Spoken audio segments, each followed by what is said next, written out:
Olá pessoal, tudo bem com vocês? Hoje a gente vai falar na frente 1 de Física, vamos abordar o tópico de vetores no módulo 11, ok? Vamos ver aí a festa, como é que vai ser. Tá aí, chegando para todo mundo. Queridos, para falarmos de vetores, temos que entender grandezas físicas, né? Uma grandeza física, ela serve para a gente mensurar coisas, calcular objetos, calcular intensidade de velocidade, de forças, tá? Só que assim, a gente tem dois aspectos para as grandezas físicas, tá? Temos o aspecto escalar, que é quando uma grandeza ela fica perfeitamente definida pela sua intensidade. E o que que é intensidade?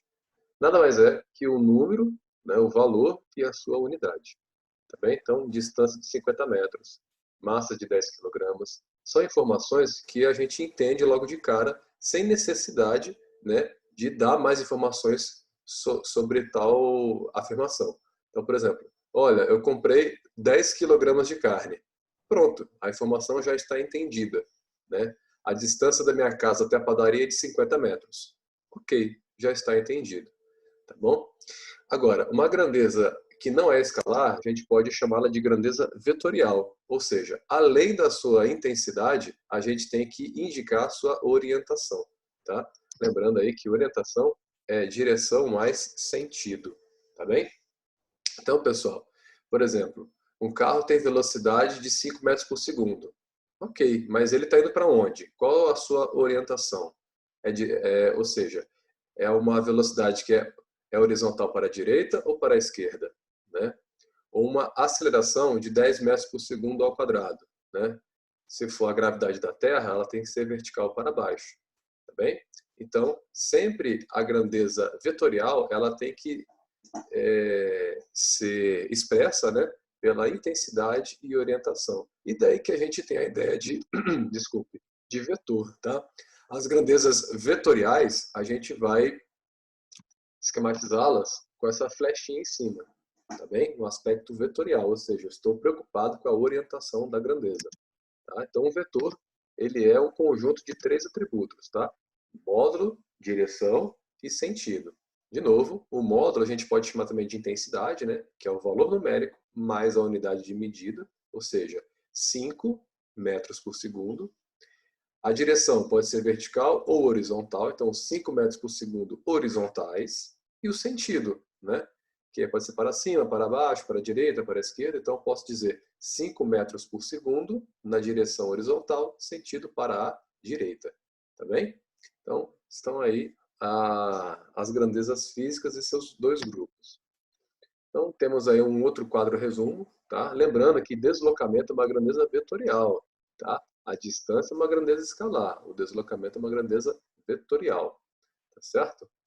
E aí, a gente pode abordar o primeiro exercício. A imagem mostra dois caminhões trafegando em estradas retilíneas e paralelas. Se no instante de captura dessa imagem, o velocímetro de cada um indicar o mesmo valor, grifa aí o mesmo valor, de velocidade, é correto afirmar que os vetores velocidades dos dois caminhões são. Bom, os vetores velocidades, pessoal, eles são iguais em módulo, tá? Porque é a mesma velocidade para cada um dos caminhões. Posso dizer que o caminhão da esquerda está a 60 km por hora, enquanto que o da direita também está a 60 km por hora. Um exemplo, tá? Também a direção é a mesma, porque as retas são paralelas, tá bem? Dependendo de um referencial que está parado aí na estrada, ao lado da estrada, né, ele vai perceber uma direção horizontal para os dois caminhões, tá? E, além disso, os sentidos deles são opostos, tá? Então, alternativa C de casa, tá certo? Pessoal, vamos agora aprender a representar os vetores, tá? Então, a primeira coisa, eu vou combinar com vocês que eu vou indicar uma força que é horizontal dirigida para a direita, tá? E outra força, força 2, que é vertical para cima. E tem uma propriedade entre as intensidades, entre os módulos dessas forças, né? Estou dizendo que a força 1 é o dobro da força 2. Então, quando eu for desenhar, representar os vetores, você tem que respeitar tudo isso, tá? A força 1 é horizontal para a direita, enquanto que a força 2 é vertical para cima.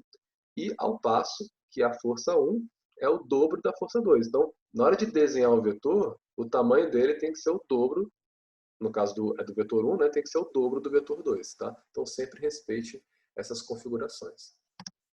E vamos ver alguns casos particulares para que a gente consiga somar vetores. Tá?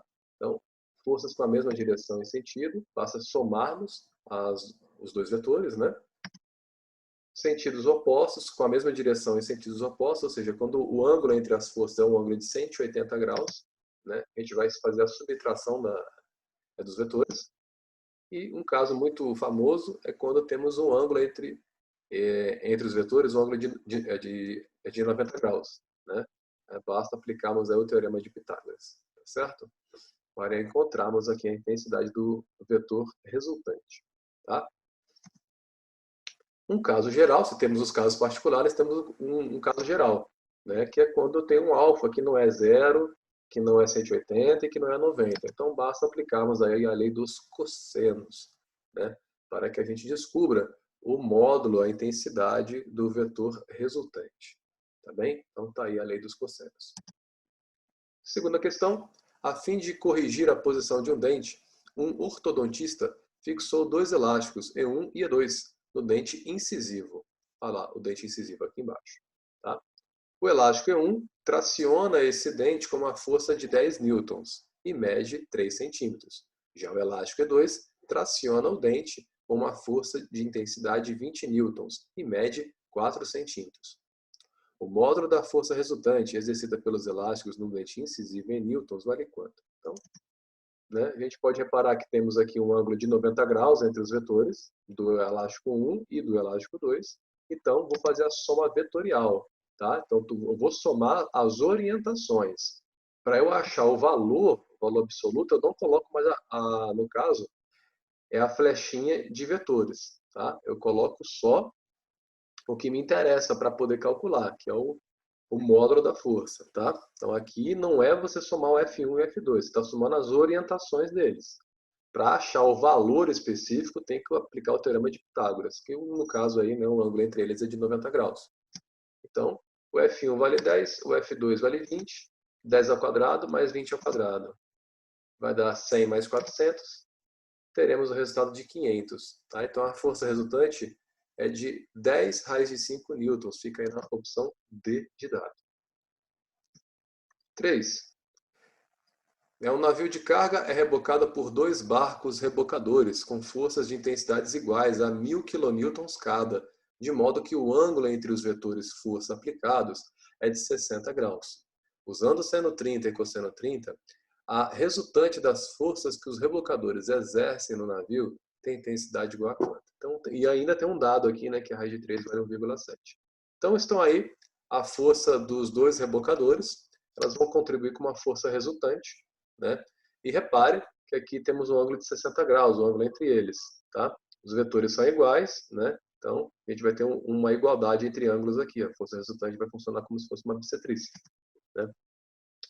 Como é um caso geral, né? Não é nem 0, nem 90, nem 180, né? Eu tenho um ângulo de 60 graus entre eles, eu estou aplicando a lei geral aqui para calcular a força resultante, pela lei dos cossenos. Tá bem? E aí, aplicando a lei dos cossenos, né? F1 vale F, e F2 também vale F. A questão diz que as forças são iguais. Né? E o cosseno de 60 vai valer meio. Tá bem? E aí, ó, FR quadrado é igual a 3F quadrado. Né? Repare que o 2 ele cancelou com esse 2. Sobrou um F quadrado. Um F quadrado mais esses dois F quadrado que tem aqui, inteira-se 3F quadrado. E aí F é igual a resultante, né?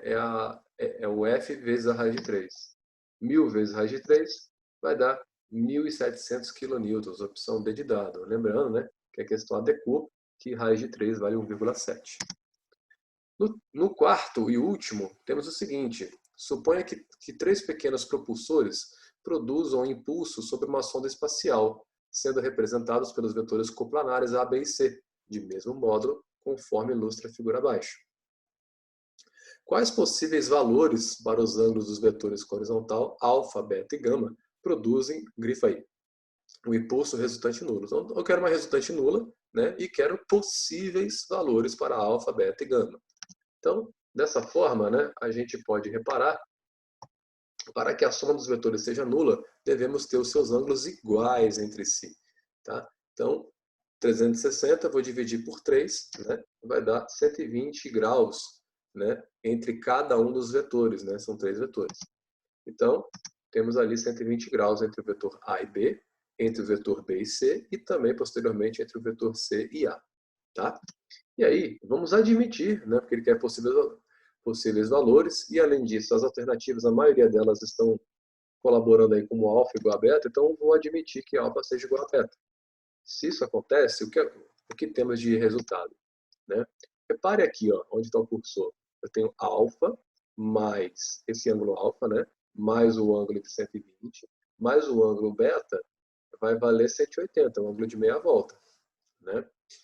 Então, se esse aqui só ele vale 120, o resultado de alfa, que é esse pedacinho, mas o resultado do beta tem que ser o suplementar, tem que ser 60 graus. 120 mais 60 inteira 180. Então eu concluí que alfa mais beta tem que ser 60 graus. Se eles são iguais, o alfa e o beta vão assumir valores de 30 graus cada um, né? Para inteirar 60, sendo eles iguais. E aí, né? Se eles são iguais, a gente pode, olha aí, observar o ângulo de 120 graus, né? E se eles são iguais, a gente pode perceber, poxa, se o beta vale 30 e o ângulo entre o vetor B e o vetor C tem que ser 120, esse pedaço aqui que é o ângulo gama tem que ser quanto? 90 graus, tá? Então a gente assinala aí a opção E de elefante, tá bem? Então, pessoal, é isso aí, a gente encerrou o módulo 11. Um abraço para todo mundo, até a próxima.